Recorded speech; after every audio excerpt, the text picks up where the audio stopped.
श्री स्वामी समर्थ। तुम्हा सर्वांचं माझ्या चॅनलमध्ये मनापासून स्वागत आहे। तर बघा, आज आहे संकष्ट चतुर्थी। तर आपल्याला गणपती बाप्पांना प्रसन्न करून घेण्यासाठी, आपलं दुःख बाहेर टाकण्यासाठी अतिशय महत्त्वाची सेवा आणि उपाय करायचे असतात। तर आज संध्याकाळी आपल्याला 2 कापराच्या वड्यांसोबत एक वस्तू जाळायची आहे। यामुळे घरातले विघ्न जे आहे ते घरात येणार नाही, विघ्न टळतात आणि असलेल्या समस्या अडचणी ज्या आहेत ते सुद्धा दूर होतात। घरातल्या मुलांची खूप प्रगती होते, घरातल्या सगळ्यांची प्रगती देखील होत असते। काही अडथळे येत असतील तर ते सुद्धा दूर होतात। तर तो उपाय काय आहे याबद्दलची संपूर्ण माहिती मी तुम्हाला आजच्या व्हिडिओमध्ये सांगणार आहे। व्हिडिओ पूर्ण बघा जेणेकरून तुम्हाला संपूर्ण माहिती मिळेल। जर तुम्ही चॅनलवर नवीन असाल तर चॅनलला सबस्क्राइब करायला मात्र विसरू नका आणि व्हिडिओला लाईक करायला मात्र विसरू नका। तर बघा, कधी कधी खूप संकट येत असतात, दुःख येत असतात, आपल्याला काहीच सुचत नाही की काय झालं असेल का माझ्या घरावर असा वाईट वेळ आला। तर बघा, आपल्या नशिबामध्ये जे काही लिहून ठेवलेलं असतं ते आपल्याला भोगावंच लागतं। पण कधी आपल्यावर अशी पण वेळ येऊ नये, दुःख आणि संकट येऊ नये की त्यामुळे आपल्या आयुष्यामध्ये जे काही संकट दुःख येतात त्यातून बाहेर निघण्यासाठी आणि दुःखाच्या काळी सुद्धा आपल्या कुलस्वामिनी गणपती बाप्पांची, आपल्या स्वामींनी आपल्या पाठीशी उभं राहण्यासाठी आपल्याला अशा शुभ दिवसांवर ते काही उपाय जे आहेत ते करायचे असतात। तर त्यामुळेच आपल्याला घरातील नकारात्मकता काढून टाकण्यासाठी, दुःख निघून जाण्यासाठी, विघ्न जे आहेत ते काढून टाकण्यासाठी संकष्ट चतुर्थीच्या दिवशी संध्याकाळी आपल्याला हा उपाय करायचा आहे। संध्याकाळी 6 नंतर तुम्ही कधीही हा उपाय करू शकतात।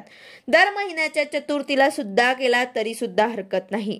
गणपती बाप्पा हे सुखकर्ता आहेत, दुःखहर्ता आहेत आणि ते आपल्या भक्तांच्या हाकेला अगदी त्वरित धावून येतात। त्यांच्यासाठी खूप काही सेवा करायची गरज सुद्धा पडत नाही। कमी सेवा करा पण मनापासून केली तर गणपती बाप्पा शीघ्र फळ जे आहे ते आपल्या सेवेचा आपल्याला देत असतात। गणपती बाप्पा हे विद्येचे देवता सुद्धा आहेत। तर आपल्या मुलांच्या प्रगतीसाठी, त्यानंतर आपल्या घरातले विघ्न काढण्यासाठी, आपल्या घरामध्ये सुख आणण्यासाठी आज आपल्याला जेवढी जमेल तेवढी गणपती बाप्पांची सेवा करायची आहे। त्याचबरोबर काही उपाय सुद्धा सांगितले आहेत ते सुद्धा आपल्याला नक्कीच करायचे आहे। तर आज आपल्याला संकष्ट चतुर्थीच्या दिवशी गणपती बाप्पांचा अभिषेक करायचा असतो। गणपती अथर्व शीर्ष म्हणत आपल्याला अभिषेक करून ते तीर्थ आपल्याला आपल्या मुलांना द्यायचं असतं। त्याचबरोबर गणपती बाप्पांच्या आवडीच्या वस्तू सुद्धा आपल्याला त्यांना अर्पण करायचे आहे। म्हणजे जास्वंदाचे फूल असो, दुर्वा असो, गणपती बाप्पांना मोदक सुद्धा खूप आवडतात तर ते सुद्धा आपल्याला गणपती बाप्पांना अर्पण करायचे आहे।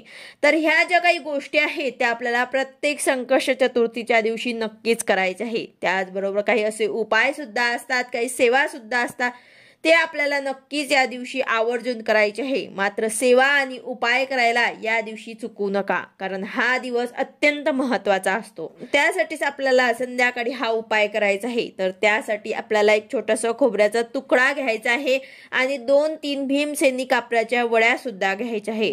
भीमसेनी कापूर हा जीव जन्मांचा नाश करण्यासाठी तसेच वाईट शक्तींचा नाश करण्यासाठी अतिशय प्रभावी असतो।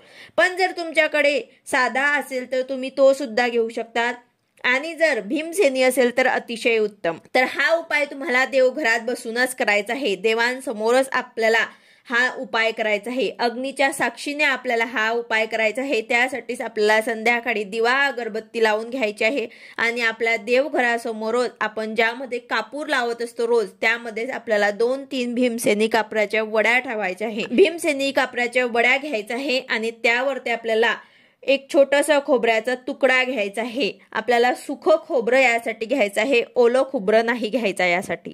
तर आपल्याला सुख खोबरं छोटासा तुकडा घ्यायचा आहे आणि भीमसेनी कापराच्या 2-3 वड्या घ्यायच्या आहे आणि ते आपल्याला जाळायचं आहे।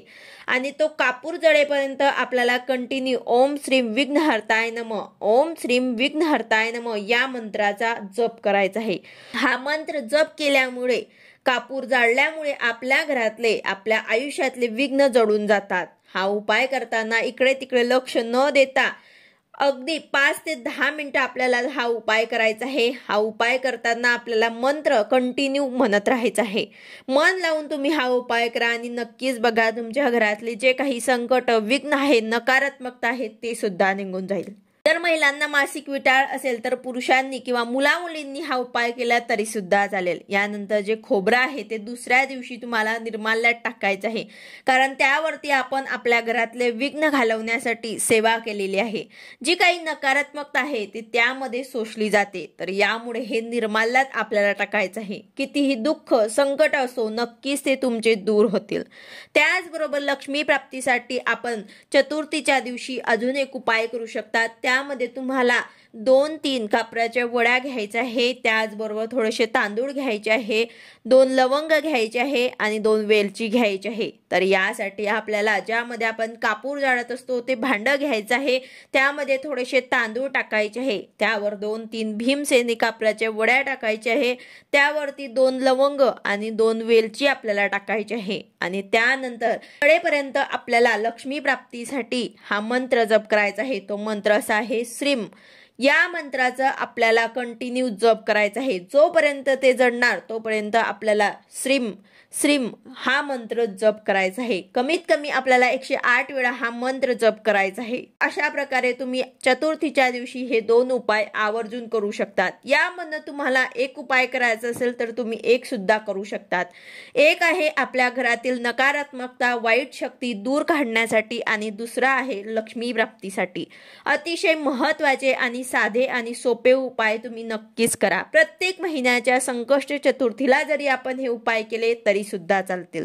व्हिडिओ आवडला असेल तर लाईक करा, शेअर करा, सबस्क्राईब करा। भेटूया अशाच नवीन व्हिडिओ सोबत। श्री स्वामी समर्थ।